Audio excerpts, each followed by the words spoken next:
tardes, hermanos. Dios les bendiga. Qué bendiciones volver a estar aquí compartiendo la palabra del Señor desde esta forma nueva, ¿verdad? De poder acercarnos a usted para que usted también pueda aprender de la palabra del Señor. Estamos viendo los jueves el libro de Apocalipsis, ya estamos en el capítulo 5, ¿verdad? Creo que cada día es más interesante, ¿no? El capítulo 5 todavía nos lleva en la parte donde Juan o la iglesia está en la iglesia. Y entonces después vamos a ver desde el capítulo 6 a 19, vamos a ver lo que es la tribulación, la gran tribulación, ¿no? Y a lo mejor a muchos les gusta eso, el saber, ¿verdad? Todos esos detalles, esas situaciones que se van a dar y lo que está sucediendo también dentro del cielo, ¿no? Y entonces Juan nos dejaba la semana pasada con la adoración celestial, ¿no? Los 24 ancianos con vestiduras blancas, las coronas o diademas que ellos daban, ¿verdad? Al Señor, reconociendo la grandeza de nuestro Dios, ¿no? Entonces, hoy es el capítulo 5, dice el rollo y el cordero. Yo espero que tenga ya su porción y que si la lea antes, eso es mucho mejor para que podamos avanzar, ¿no? Entonces vamos a leer una parte, lo vamos a dividir en dos, si nos da tiempo vemos las dos partes, si no solamente vemos una sola. Dice el rollo y el cordero, capítulo 5 de Apocalipsis. Y vi en la mano derecha del que estaba sentado en el trono un libro escrito por dentro y por fuera, sellado con 7 sellos. Y vi a un ángel fuerte que pregonaba a gran voz: ¿quién es digno de abrir el libro y desatar sus sellos? Y ninguno, ni en el cielo, ni en la tierra, ni debajo de la tierra, podía abrir el libro, ni aun mirarlo. Y lloraba yo mucho, porque no se había hallado a ninguno digno de abrir el libro, ni de leerlo, ni de mirarlo. Y uno de los ancianos me dijo: no llores, he aquí que el león de la tribu de Judá, la raíz de David, ha vencido para abrir el libro y desatar sus 7 sellos. Y miré y vi que en medio del trono y de los 4 seres vivientes y en medio de los ancianos estaba en pie un cordero como inmolado, que tenía 7 cuernos y 7 ojos, los cuales son los 7 espíritus de Dios enviados por toda la tierra. Bueno, hasta aquí esta porción del verso 6 me parece bastante interesante y poder imaginarnos, creo que eso es también importantísimo, podernos imaginar. Tenemos que entender que Juan habla acerca de símbolos o figuras como él lo ve, no lo que nos interpreta, para que nosotros podamos entender, ¿verdad? Lo que él estaba observando, lo que él pone un como si fuera, ¿no? Entonces, tengamos esa mentalidad, ese sentir en la forma de interpretación en el libro de Apocalipsis. Y bueno, vemos aquí figuras otra vez bastante interesantes e importantes. Decimos que este evento se efectúa en el cielo. En el cielo dijimos, ya subió la iglesia al cielo, está con el Señor, ¿verdad? Y empieza a haber varias situaciones dentro del trono de Dios, se va estableciendo, nos vamos imaginando lo que está sucediendo. Y dice Juan: y vi en la mano derecha del que estaba sentado en el trono un libro escrito por dentro y por fuera, sellado con 7 sellos. Ahora, a mí me parece interesante en el sentido de que por dentro y por fuera ese libro estaba escrito, o sea, no había otro espacio, otro lugar para poner más cosas, o sea, ya fue concluido, ya fue terminado, y es todos los acontecimientos que vamos a ver más adelante que sucederán, ¿verdad?, durante la tribulación, ¿no? Entonces, cada sello, cada evento vamos a ver a través de sellos, de copas, etcétera. Vamos a ver varias cosas de cómo el Señor empieza a dar sus juicios aquí sobre la tierra, ¿no? Hoy vemos en el capítulo 4, terminamos de ver la semana pasada, el Señor está otorgando juicio a su iglesia. Dijimos, juicio es cuestión de darle a cada quien lo que le corresponde, pero ya en este sentido después vamos a empezar a ver desde el capítulo 6 cómo se ejecutan los juicios de Dios sobre todos aquellos que no han querido escuchar o atender la palabra de Dios, o han ignorado el sacrificio de nuestro Señor Jesucristo y no han aceptado al Señor Jesucristo como Dios y como Señor de sus vidas, ¿no? Entonces este rollo estaba sellado por dentro y por fuera, sellado con 7 sellos, ¿no? Se escribía una parte, es un estilo en Roma, se utilizaba mucho rollos como pergaminos, yo creo que podemos imaginarlos. Se escribía una parte, se ponía un sello, ¿verdad? Se iba enrollando. Se escribía otra parte, se ponía un sello y otra vez se enrollaba. Así era como se hacían antiguamente, incluso los testamentos, era algo oficial e importante. Los sellos siempre van a simbolizar la autoridad y lo importante que es ese documento y que no cualquiera puede abrirlo. Se sellaba en un aspecto bastante interesante porque se ponía a través de un anillo que traía las iniciales, el escudo, el emblema de la familia o de la persona que ponía ese sello que había escrito ese pergamino o ese rollo, ¿verdad? Y entonces no había nadie ni podría ser, era una situación, digamos, ilegal que alguien más abría ese sello. Solamente las personas autorizadas podían hacerlo, ¿no? Entonces, Juan nos deja ver eso, donde dice que estaba en la mano derecha, o sea que estaba en la diestra del Padre. Dios Padre está ahí sentado en su trono y en su mano derecha hay este rollo. Dice, y vi un ángel fuerte que pregonaba a gran voz, ¿quién es digno de abrir el libro y desatar sus sellos? Es una pregunta que tal vez para nosotros no fuera tan importante. Hoy, si ya hemos leído la palabra, entendemos quién es el único que puede abrir el sello, que tiene la autoridad para poder hacerlo, ¿no? Um, pero fíjese el pensamiento, ¿no? Del hombre. Creo que a lo largo del tiempo, de las generaciones que vamos viviendo, vamos teniendo nuestros propios sentimientos y pensamientos. Es más, nuestra propia teología en cuanto a Jesús, en cuanto a Dios, en cuanto al Espíritu Santo. Y aquí se pregona y es una pregunta, el ángel, decíamos, una pregunta bastante importante, porque ¿quién es digno de abrir y desatar esos sellos? O sea, ¿quién lo puede hacer? ¿No? El pensamiento judío, decíamos, bajo generaciones, podríamos tal vez pensar que Moisés, o, perdón, ¿qué le parece Elías, no? Abraham, Daniel, no sé, ¿no? Cuál sea su favorito dentro de la Biblia que usted pudiera decir, esa persona es íntegra y puede hacerlo, porque aquí lo que se busca es una persona, ¿no? Que tenga esa fidelidad a Dios, ¿no? Que haya dado su vida, o sea, que su vida haya sido de acuerdo a la voluntad de Dios en todos los aspectos, ¿verdad? Sin mancha, que tuviera la autoridad sobre todas las cosas, ¿no? Y ese rollo simbolizaba algo bastante importante. Es como si fueran las escrituras de todo el mundo, ¿no? Del universo, que un día fue tomado por el enemigo, ¿verdad? El príncipe de este mundo se le llama así. Pero Dios viene y entonces el Señor toma lo que ya es de Él, ¿no? Lo toma, el enemigo cree que Él es el dueño, pero no, sino que es Dios, ¿no? El dueño del universo porque Él lo hizo. Entonces, el que tiene ese rollo, el que tiene la autoridad o que es el dueño del universo es Dios, pero habría quien tuviera que abrir y desatar esos sellos y usar ese rollo que se tenía en la mano derecha de Dios y se pregunta quién. Y inmediatamente nosotros podemos pensar que es Jesús el único que lo puede hacer, que tiene el poder y la autoridad. ¿Por qué? Porque Él dio su vida por nosotros, porque Él murió en la cruz del Calvario, porque Él ha vencido a la muerte, porque Él está sentado a la diestra del Padre y intercede por nosotros, ¿no? Es el Dios del universo, es el único que puede abrir ese sello. Ningún ser humano podríamos hacerlo. A veces pensamos, es que esa persona es tan buena, tan santa, que ninguno somos dignos, ninguno podríamos ni siquiera, ¿verdad?, el tocar para poderlo intentar, porque nosotros no hemos hecho una obra redentora como Jesús vino a hacerla en la cruz del Calvario. Lo dio todo por amor a nosotros y Él es el único que es digno y es exaltado, ¿no?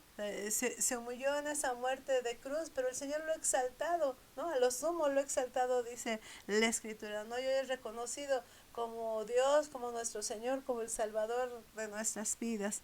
Ahora dice, y ninguno ni en el cielo, ni en la tierra, ni debajo de la tierra podían abrir el libro, ni aún mirarlo, dice Juan, ¿no? O sea, lo que eso hacía un impacto en el corazón de aquellos que estaban mirando, porque veamos que también están ahí, ¿verdad? Los 24 ancianos, están ahí en el trono, y entonces no había, ¿no? Ni siquiera aquellos que decíamos, que interpretábamos como los 24 ancianos, que decimos pues son los representantes de la iglesia, podríamos interpretar así, serían dignos de poder hacerlo. Aquí se habla acerca de alguien con dignidad, que haya hecho algo extraordinario, y el único que ha hecho algo extraordinario es nuestro Señor Jesucristo. No había quien pudiera hacerlo.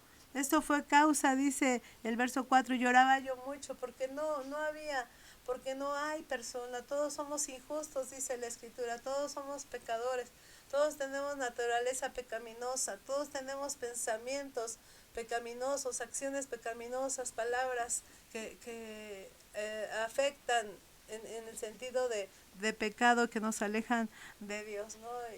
Y uno ve su impotencia y la necesidad de un Salvador, la necesidad de alguien que venga a cambiar el rumbo de nuestras vidas, que pueda cambiar nuestros pensamientos, nuestras ideas, nuestros hechos, el dejar de pecar porque le amamos, ¿no? Porque entendemos lo que Él hizo en la cruz del Calvario por nosotros y lo que significa la salvación para nosotros, ¿no? O sea, la impotencia del ser humano, ¿no? Y hoy se habla mucho acerca del humanismo, de la forma como hemos tratado, mucha gente ha tratado de transformar lo que es ser una persona buena a través del humanismo, ¿no? Yo ayudo a tal forma, yo ayudo, pero el humanismo siempre, el ser humano es el centro, no es Jesús. Entonces el humanismo nos aleja de Dios, porque al sentir que yo hago cosas buenas, que hago cosas buenas hacia otras personas, pues entonces si hay un cielo, yo puedo abrir las puertas del cielo porque hago cosas buenas.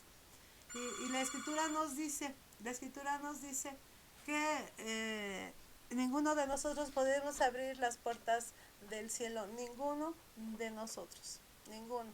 Es Jesucristo, pues dice la escritura, no por obras, ¿no? Para que nadie se gloríe, dice Efesios, no es por obras.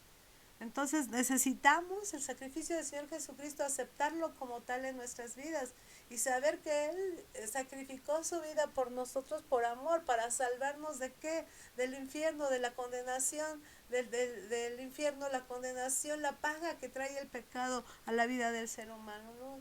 Es la impotencia del hombre, el hombre no puede abrir el cielo por más que quisiera, por más cosas buenas, si no tiene al Señor Jesucristo en su vida, si nunca le ha aceptado, no puede llegar al cielo y pasar la eternidad con el Señor. Ok, y oraba yo mucho, dice Juan, porque no se había hallado a ninguno digno de abrirle el sello, ni de leerlo, ni de mirarlo.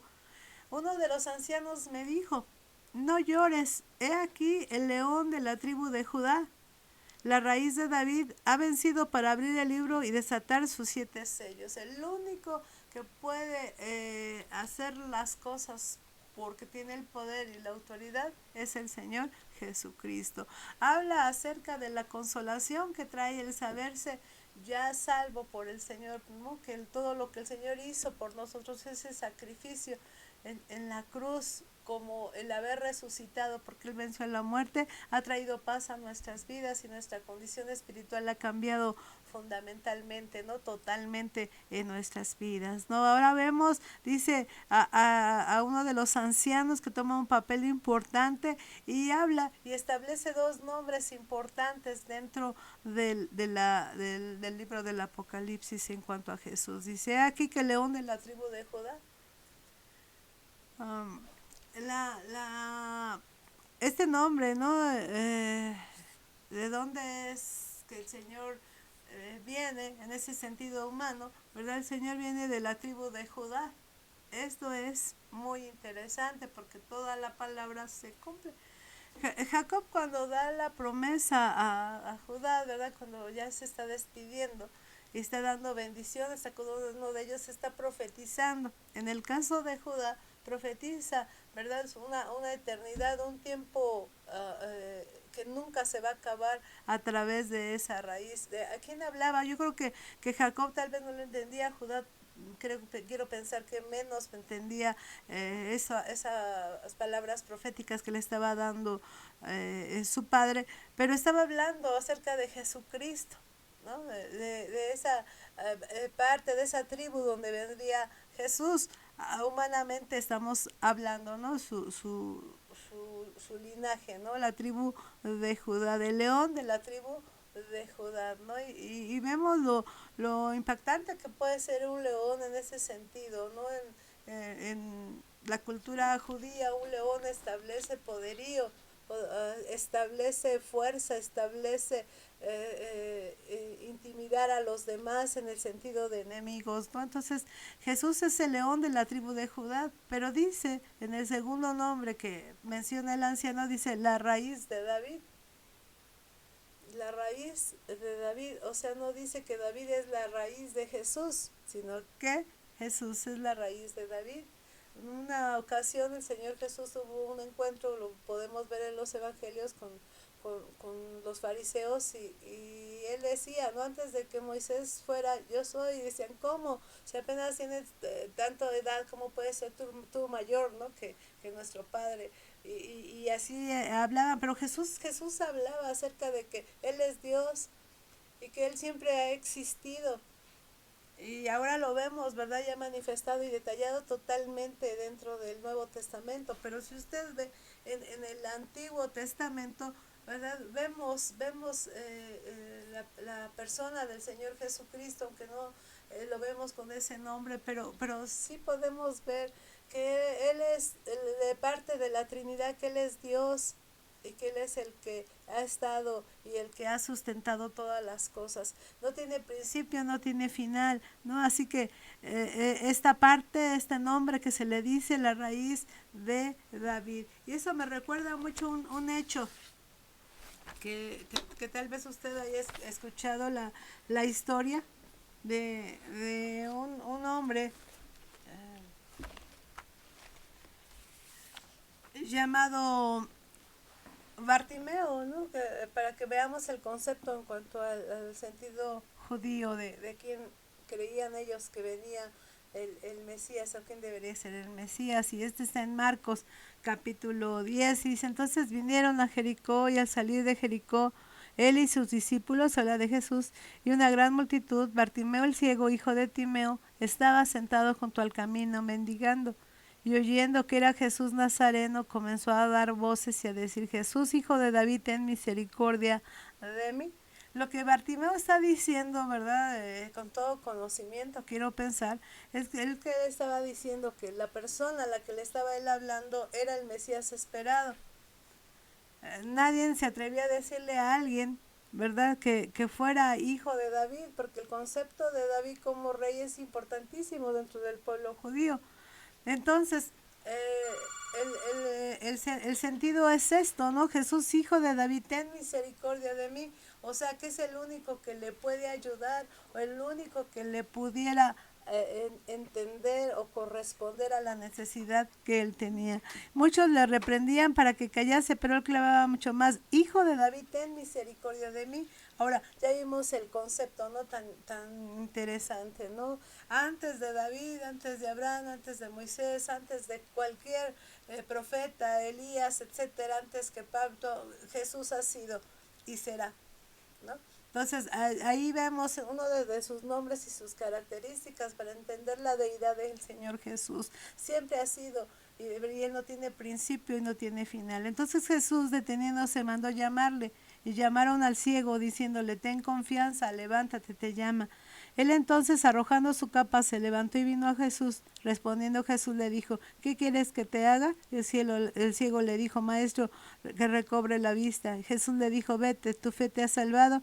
Y enseguida recobró la vista y seguía a Jesús en el camino. ¿Cómo ve este hecho? Yo creo que sí podemos darnos cuenta, ¿no? Que quien tiene el poder y la autoridad es Jesús. Y esa persona que estaba imposibilitada, una situación bastante difícil y crítica, se acerca a Jesús y le reconoce.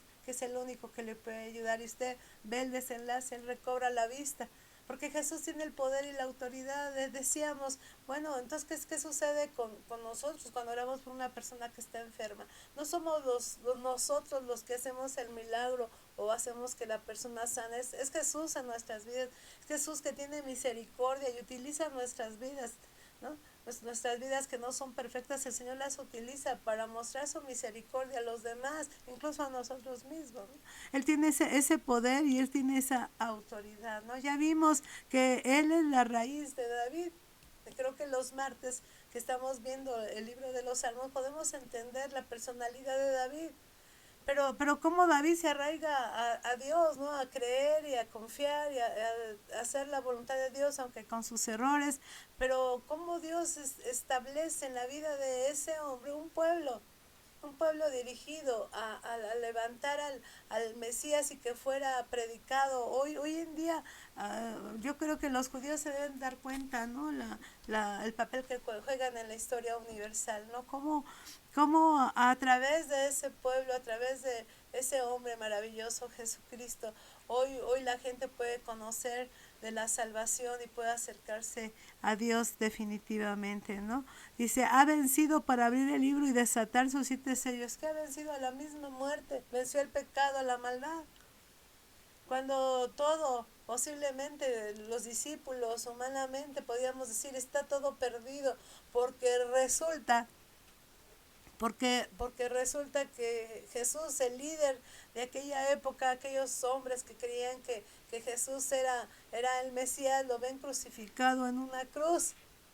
Pero ahí no significaba que había acabado la esperanza, que no había ya más el deseo para sentir que fuera el Mesías, porque lo veían en la cruz del Calvario que había muerto. Pero ahí no se acababa todo, porque el Señor Jesús resucitó al tercer día y está sentado a la diestra del Padre y está intercediendo por nosotros. Él venció la muerte. Él venció al pecado y por su gracia y por su misericordia hoy nosotros podemos ser salvos. Dice, y miré y vi que en medio del trono y de los 4 seres vivientes y en medio de los ancianos estaba en pie el cordero que fue inmolado, el cordero que fue sacrificado, porque inmolado es lo que quiere decir sacrificado, que fue dado como un rito, que es lo que quiere decir la palabra, ¿no? Que se dio la vida, puede ser de una persona como de un animalito. Ahora, dice que ese cordero, y es interesante ver que está de pie. Si Jesucristo hubiera muerto y no hubiera resucitado, no podríamos ver un cordero de pie. Y dice aquí esta parte, estaba en pie el cordero como inmolado. O sea, se pueden ver sus heridas, sí se pueden ver, pero Él está vivo. Él está vivo, está en pie el cordero como inmolado. Todas estas palabras son interesantes porque vemos que nos está diciendo que Jesús está vivo, que Él resucitó, ¿no? La forma de estar de pie es que Él tiene vida. Una persona, un animalito que está muerto no se podría poner en pie, pero en el caso de Jesús que resucitó, lo podemos ver de pie, que tenía, dice, estaba en pie un cordero como inmolado que tenía 7 cuernos y 7 ojos, los cuales son los 7 espíritus de Dios enviados por toda la tierra. ¿De qué habla? De la perfección de nuestro Señor Jesucristo, ¿verdad? Del poder que Él tiene y cómo Él tiene bajo su dominio. Él ve todo el universo, nos ve a cada uno de nosotros. A veces pensamos que sería imposible. Es posible en Dios, nos cuesta trabajo humanamente entenderlo, pero la situación es así. El Señor tiene el poder y la autoridad y todo lo ve, ¿no? Él es omnipotente, es omnipresente, en todo lugar Él está, porque Él es Dios, porque Él es poderoso. Los 7 espíritus, el poder, todo lo que el Señor, el resplandor, todo lo que el Señor es, ¿no? El Dios que todo lo suple, que todo lo ve, que está ahí, ¿no? Nosotros podemos ver en la persona de nuestro Señor Jesucristo, ¿verdad? Que Él es el que tiene el control de todas las cosas, ¿no? El Señor Jesucristo. Dice el verso 7, y vino, tomó el libro de la mano derecha del que estaba sentado en el trono. Y cuando hubo tomado el libro, los 4 seres vivientes y los 24 ancianos se postraron delante del Cordero. Todos tenían arpas y copas de oro llenas de incienso, que son las oraciones de los santos, ¿no? Y a lo mejor, no sé, alguna vez se ha preguntado, ¿para qué están ore y llore? ¿Y para qué se reúnen para orar? ¿Y por qué siempre de todo oran? ¿No? Porque esto es importante para la iglesia, para las personas que creemos en el Señor Jesucristo, ¿no? El levantar oración trae una bendición, nos hace entablar una relación con nuestro Dios. Él nos escucha, Él actúa, Él nos contesta, pero aquí nos dice que tenían copas, ¿verdad? Que estaban llenas de incienso, que son las oraciones de los santos. O sea que qué importante que cada oración que nosotros está en la presencia del Señor, no están presente y el Señor actúa, el Señor sabe del tiempo, el Señor sabe cómo va a contestar, cómo va a hacer las cosas, pero que siempre contesta, el Señor siempre tiene una respuesta para cada uno de nosotros, ¿no? Imagínese ese momento dentro del trono de Dios, todos los acontecimientos, todo lo que está sucediendo, ¿no? Todo esto Juan nos lo deja ver y podamos entender que nosotros como iglesia vamos a ser partícipes de todas estas escenas que nosotros ahorita estamos viendo, que posiblemente nos imaginamos y nuestra imaginación es muy corta. Dice, cantaban un nuevo cántico diciendo, digno eres de tomar el libro, de abrir sus sellos, porque tú fuiste inmolado. Y con tu sangre nos has redimido para Dios de todo linaje, lengua y pueblo y nación. Esto es hablar universalmente. Decíamos, es el tiempo donde la iglesia ya está en el cielo, ya está con Dios, se ha recibido esa bendición de conocerle, de conocer a la Trinidad. Pero ahí está establecido que hay muchas personas que han conocido la palabra del Señor. Dice aquí, de todo linaje, lengua, pueblo y nación. Y a veces no nos imaginamos hasta dónde ha sido el poder del Evangelio, hasta dónde ha llegado. Y hoy se está predicando la palabra, hay muchos misioneros, muchas formas de llegar a algunos pueblos para poder predicar la palabra. A lo mejor faltan muchos, incluso el mundo musulmán, ¿verdad? Lo que se le llama la ventana 440, todo eso se está predicando. Hay misioneros que han llegado a aquel lugar para predicar, incluso hay lugares como en el caso de China comunista, donde no se puede predicar el Evangelio del Señor Jesucristo con libertad, pero eso no quiere decir que no hay quien no lleve la palabra, hay quien está allá, ¿no? Definitivamente predicando la palabra y enseñando la palabra, ¿no? Imagínense el acontecimiento, ¿no? ¿Cuánta gente ahí presente alabando y adorando el nombre del Señor? Y dice que se entonaba un cántico nuevo, un cántico que no ha sido escrito, ni siquiera ha sido inspirado por alguna persona, sino es un cántico que va a salir del corazón, ¿verdad? Al sentir, al pasar por ese momento, esa experiencia de estar en la presencia de Dios, ¿no? A mí me gustaría que usted pudiera sentirse emocionada en ese sentido, de que tenemos a Jesús, nuestro amado Salvador, que es digno, y tiene el poder y tiene la autoridad. Y ese rollo que nosotros vemos que va a ser abierto por Él, significa el juicio. Y el único que puede juzgar es Jesús por la obra redentora que hizo en la cruz del Calvario.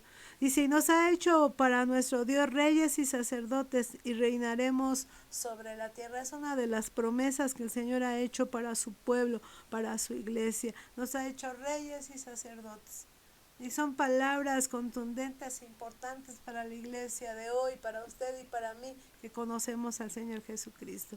Un rey tenía esa encomienda cuando era nombrado rey del pueblo de Israel, que ellos tenían que escribir la ley de Moisés, era a mano todo, tenía que escribirlo como requisito para poder ser el rey del pueblo de Israel. ¿Para qué era esto?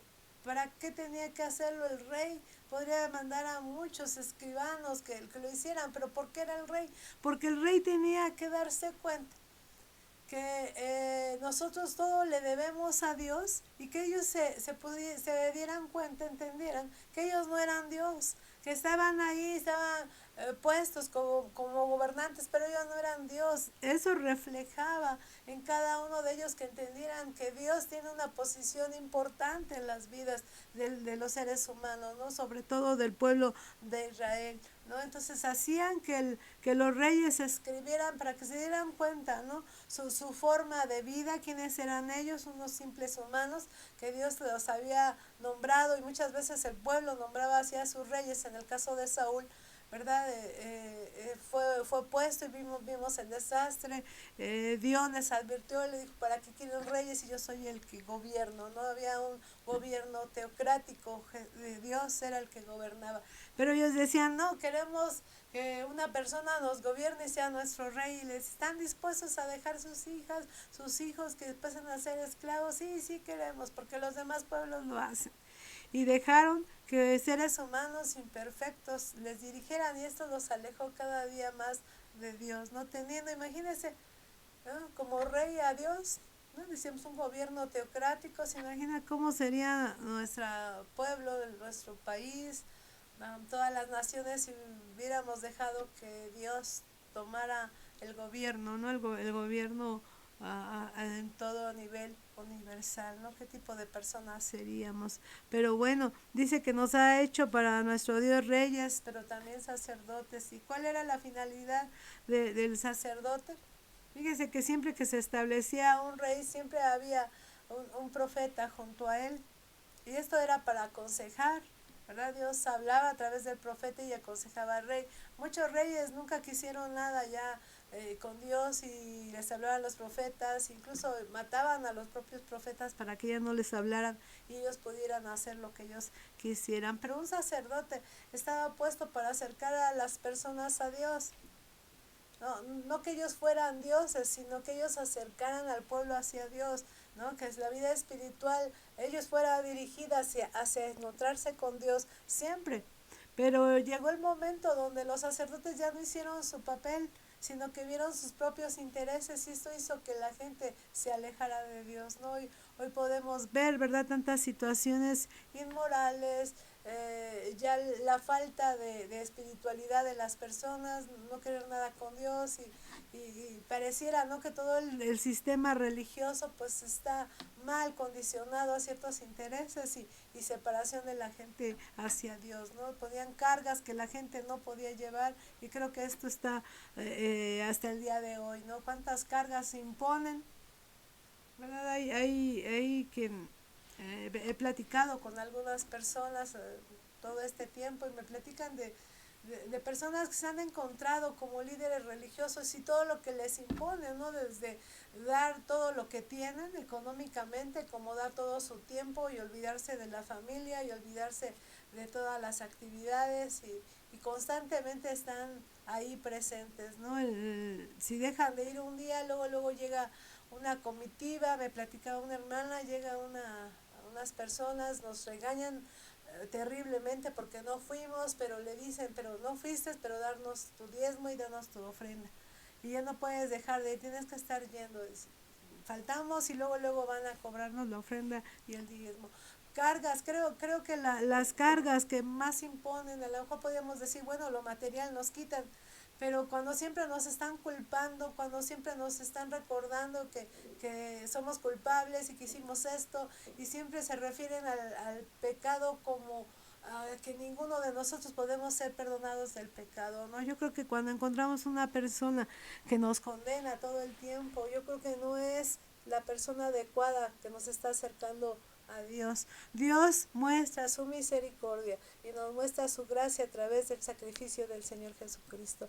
Cuando nosotros creemos en el Señor Jesucristo, cuando nosotros confesamos nuestros pecados y nos arrepentimos, hay perdón de ese pecado, hay ese perdón, porque no por nosotros, sino por lo que Jesucristo hizo, ¿no? Y si somos perdonados, ¿verdad? Y el Señor ya ha perdonado nuestros pecados, es para caminar de una manera diferente, ya no practicar el pecado, porque los que practican el pecado, dice la Escritura, que son hijos del diablo, ¿no?